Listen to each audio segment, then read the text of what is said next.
그 성공한 사람들의 이야기를 간추려 보면 보지 않아도 비디오입니다. 그 내용이 이렇습니다. 저는 옛날 소작농의 아들로 가난한 농촌에서 태어났습니다. 가정에 버팀목이었던 아버지는 병이 들어서 제가 초등학교 다닐 때 어머니도 재혼하여 떠나고 할머니 아래서 성장했습니다. 그러나 저에게는 반드시 성공하겠다는 꿈과 강한 의지가 있었습니다. 가난이 저에게는 가장 큰 스승이었습니다. 저는 주경 야독을 하면서 공부했고 배가 고플 때는 냉수로 배를 채워가면서 공부했습니다. 그 결과 명문대학에 입학했고 졸업하기 전에 사법고시에 합격했으며 등등등등 이런 식으로 이어지는 이야기가 성공 스토리입니다. 이런 이야기를 듣노라면은 처음엔 감탄하죠. 나도 저분처럼 성공을 해보자 결심을 합니다. 그러나 아무리 열심히 해도 잘 안 되는 거예요. 그러면 나중에는 자신에 대해서 열등감을 가지게 되고 우울에 빠지게 됩니다. 결국 이 성공 스토리는 남들에게 위로보다는 상처를 줄 때가 많습니다. 또 이런 이야기의 주인공은 우쭐하고 교만해지기가 쉽습니다. 그러나 이런 성공 스토리가 아닌 또 다른 이야기가 있습니다. 그게 뭐냐? 은혜의 스토리입니다. 은혜의 이야기입니다. 은혜의 이야기는 구조부터가 달라요. 저는 정말 형편없었습니다. 저 게으르고 삶은 무질서했습니다. 그리고 얼마나 저 잘난 맛에 살았는지 모릅니다. 그러나 저는 하는 일마다 실패했고 그 결과 깊은 수렁에서 헤어나지 못하고 있었습니다. 그런 제가 지금은 여러분이 보신 대로 당당히 인생을 살고 있습니다.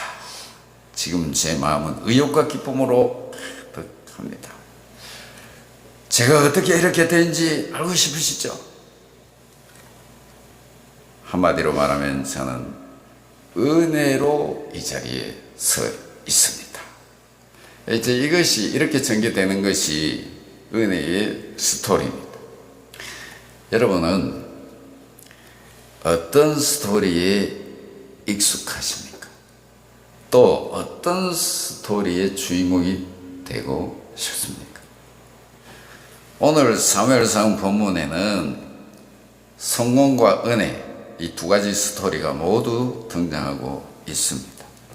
우선 그 본문의 배경을 알아야 되는데 그 배경의 내용이 이렇습니다. 사울 왕에게 다윗이 계속 쫓기고 있습니다. 하도 도망다니다가 안 돼서 블레셋으로 망명을 했습니다. 다윗은 사울 왕이 자기를 죽이려고 따라다니는데 설마 남의 나라 땅에는 쫓아오지 못하겠지. 그렇게 판단하고 그 이스라엘의 철천지 원수인 블레셋 땅으로 피신을 했어요.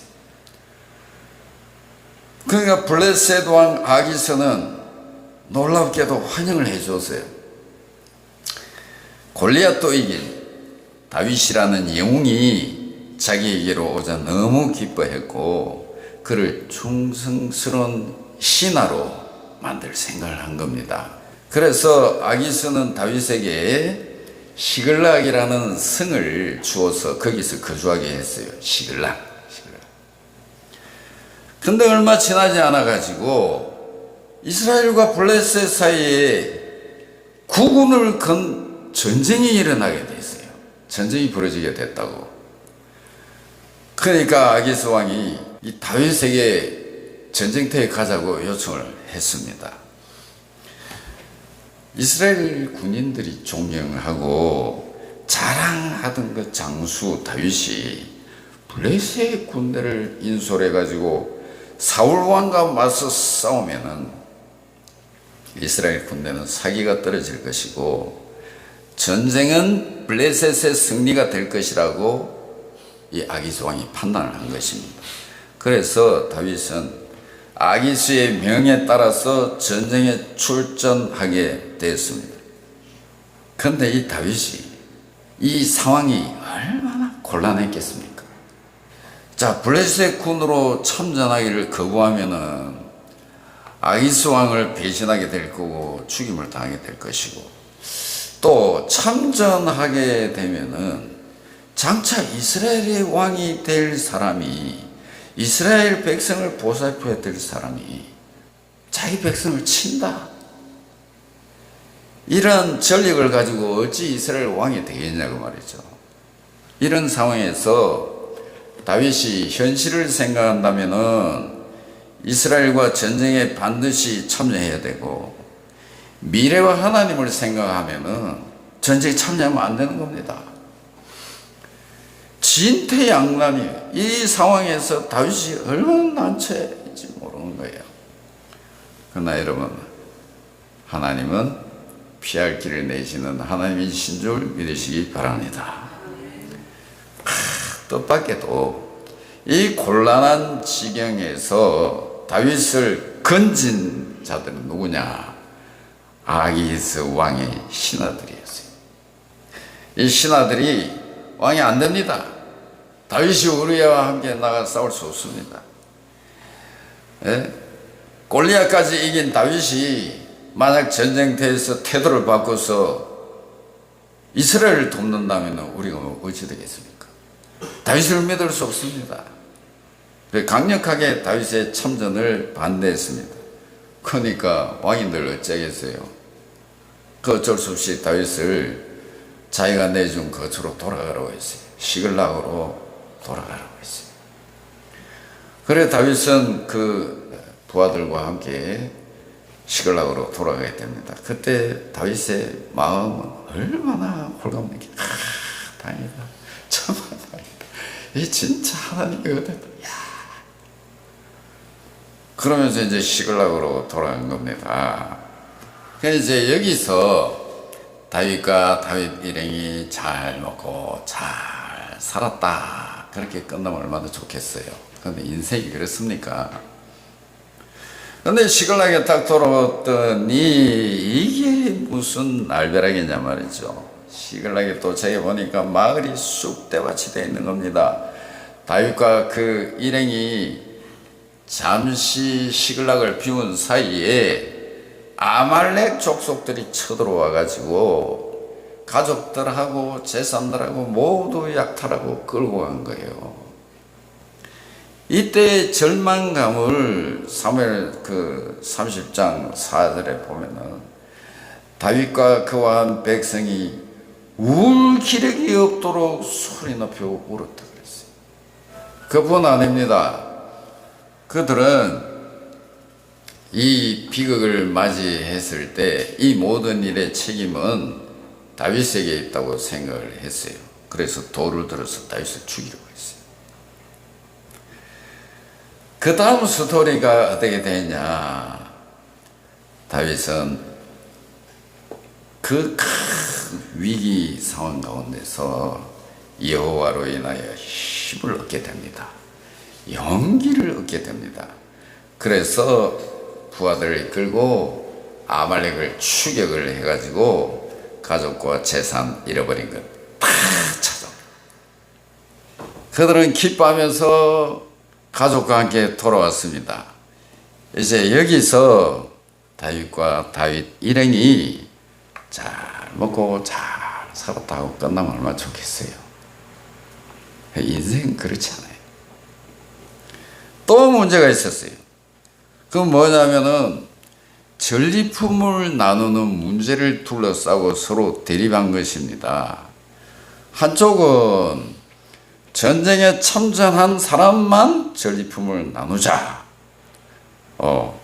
전쟁에 참가하지는 않았지만은 전리품을 다 함께 나누자.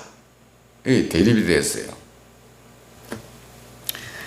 그 다윗을 따르는 남자들이 그때 한 600명 정도 됐거든요. 그러니까 그 가족들까지 하면은 제법 많았겠죠. 근데 가족을 찾으러 이제 아말렉을 추격해 갈 때 그 600명 중에서 아말렉과 싸운 사람은 400명이었어요. 나머지 200명은 어찌 됐냐. 그 추격하다가 힘이 너무 붙여가지고 아마 더 이상 갈 수가 없어. 그러니까 다윗이 그 200명은 부속을 시내가에서 쉬게 한 거예요. 그리고 나머지 400명만 데리고 아말렉을 치고 가족을 되찾아 온 것입니다. 이 상황에서 전리품을 둘러싸고 전리품을 어떻게 나누냐, 두 가지 의견이 있었어요. 자신들이 싸워서 이겼는데 뭐 때문에 나눠주냐? 싸우지 않은 자들에게. 아말렉을 치고 가족을 되찾는 것은 불가능했다. 적들은 수가 많았고 우린 200명을 빼고 겨우 400명 뿐이었다. 그러나 우린 목숨을 걸고 싸웠다. 자 봐라. 우리 팔뚝과 다리에 칼자국 있는 걸 봐라. 넌 죽을 각오로 싸웠다. 그래서 가족을 구하고 전리품을 얻은 것이다. 그러니 전리품은 피땀을 흘린 우리가 가져야 된다. 부속을 시내가에서 쉬고 있던 200명은 자격이 없다. 이거 우리 거다. 싸운 건 우리다. 이긴 것도 우리다. 권리도 우리에게 있다. 혼자서 성공한 사람이 세상에 어디 있어요? 이웃집 사람이 나에게 칼을 들이대지 않았고 자신의 직원이 회사 돈 횡령해서 도망가지 않았고 거래처 사람들이 납품되고 떼먹지 않았고 달려가던 자동차가 나를 향해 사고를 유발하지 않았기 때문에 이룬 성공입니다. 한 사람이 성공하기 위해서는 많은 사람들이 보이지 않게 도와주어서 이룬 성공입니다. 그런데 왜 혼자 이룬 성공이라고 자수성가라고 말합니까? 혼자서 이룬 성공이라고 자처하는 사람은 성경이 뭐라 했냐? 악한 자의 불량배라. 이 누가복음에 보면 어리석은 부자가 모든 것을 자기 것이라고 생각했어요. 그 보면 참 표현이 그렇습니다. 내 곡식, 내 곡간, 내 물건, 심지어 영혼도 뭐라고 합니까? 자기 것이라. 내 영혼 이렇게 생각을 했어요. 또한 성공 스토리에 머물러 있는 사람은 자신에게 주신 재산, 지식, 시간을 나눌 줄 모릅니다. 악한 사람과 불량배라 지칭받은 사람들은 우리가 생명을 걸고 싸웠는데 전쟁에 참가하지 않는 사람들과 왜 전리품을 나눠야 되느냐. 그러나 오늘 드리고 싶은 말씀, 똑같은 사건을 보고서도 이런 은혜로 인생과 사건을 해석하는 사람들이 있습니다. 은혜의 이야기를 우리에게 들려주고 있습니다. 은혜의 이야기를 말하는 사람은 다윗이었습니다. 다윗은 은혜를 아는 사람이었습니다. 다윗이 생각해 보니까 가족과 재산을 되찾은 것은 전적인 하나님의 은혜였습니다. 그들이 시글락에 조금만 늦게 도착하였어도 아말렉 사람들이 자신들의 본토 깊이 들어간 후에 도착했으면은 그 되찾기 어려웠을 겁니다. 또 길을 인도해 줄 사람을 만난 것도 하나님의 은혜였습니다. 또 적들이 술에 취해가지고 우리가 이겼다고 그렇게 취해 있을 때에 잃어버린 것을 다 빼앗아 온 것도 하나님의 은혜였습니다. 사실 시글락에 돌아와서 가족과 재산을 잃은 것을 알았을 때 사람들은 다윗을 죽이려고 했을 정도로 상황이 심각했습니다. 그때 다윗에게 힘이 되신 분은 하나님이셨습니다. 그래서 6절에 보면 백성들이 자녀들 때문에 마음이 슬퍼서 다윗을 돌로 치자 하니 다윗이 크게 다급하였으나 그의 하나님 여호와를 힘입고 용기를 얻었더라. 그렇게 기록되어 있어요.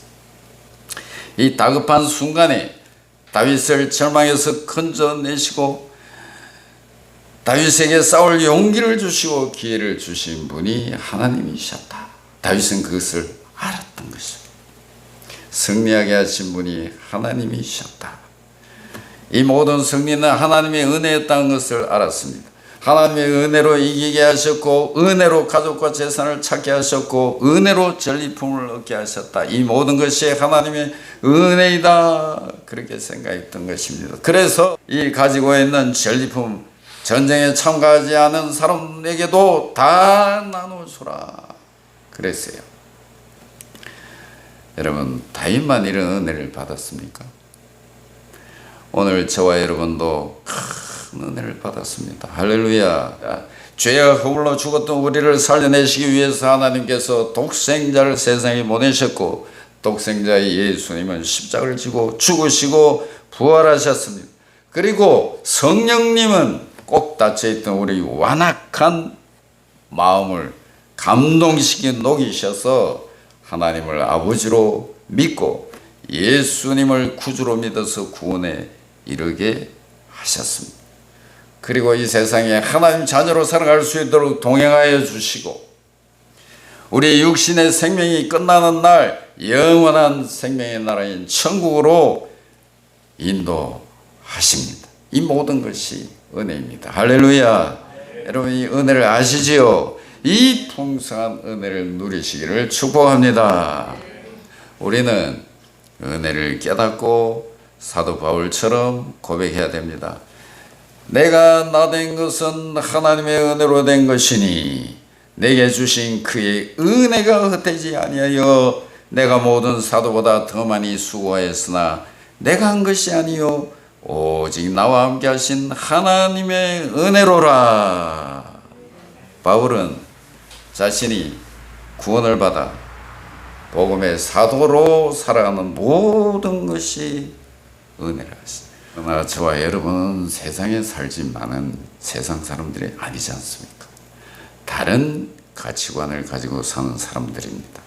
받은 모든 것을 은혜로 여기고 사는 사람들입니다. 오늘 우리가 받은 생명도 하나님이 주셨습니다. 이 땅에 필요한 모든 돈도 건강도 하나님이 주셨습니다. 우리는 은혜로 받았습니다. 은혜로 받은 것이기 때문에 내 것이라고 주장하지 않습니다. 우리 모두가 은혜 이야기를 말하고 은혜 방식으로 살기를 원합니다. 은혜 방식으로 사는 것은 은혜를 깨닫고 감사하는 삶을 말하는 것입니다. 저와 여러분이 서 있는 곳에 감사가 가득하고 나눔이 넘쳐나기를 주의 이름으로 축복합니다.